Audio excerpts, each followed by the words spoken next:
Now, from this April, the average family with children will be £580 a year worse off due to changes in tax and benefits. Today's estimate from the Institute for Fiscal Studies was seized on by the Labour leader Ed Miliband to pursue his campaign highlighting the plight of what he calls the squeezed middle. But just how squeezed are people feeling right now? Asha Tanner has been finding out. He's a doctor and she's a speech-language therapist.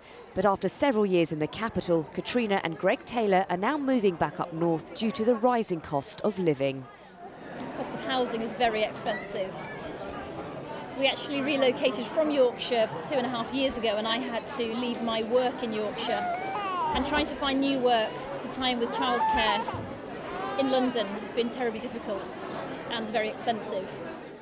They, like many families here at the Royal Festival Hall, are typical of the squeezed middle that Labour's Ed Miliband believes is being squeezed even further.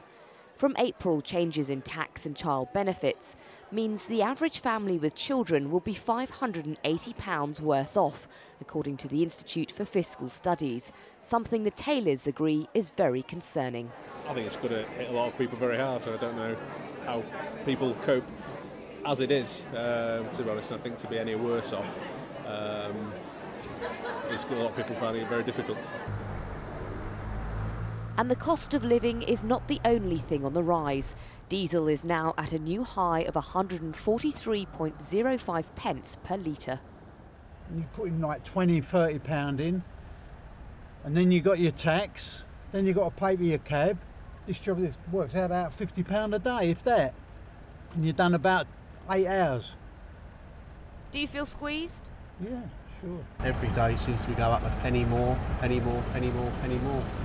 And the work's less and less and less, so it makes it harder to make a living. Today, the Labour leader used his speech at the Welsh Labour conference in Cardiff to accuse the coalition of failing to assist families with the spiralling costs. I don't think people are aware of this tax bombshell that is going to be hitting ordinary families in this country. And that's got to be the starting point for the Chancellor's budget, frankly, in March. And, you know, I hope that there's something he can do to relieve this burden. We've said that he should cut VAT to relieve some of the burden on ordinary families. But I'm afraid the government is making ordinary families, the squeezed middle, pay the price of what was a failure of the banking system.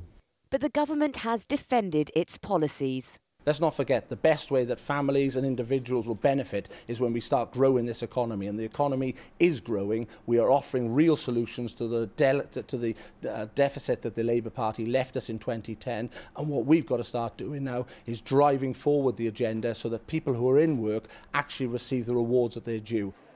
For families struggling to cope with the current economic conditions, more sacrifices can be expected. Despite the government's austerity drive, the latest independent poll shows that the Tories are still ahead of Labour, albeit by just 1%.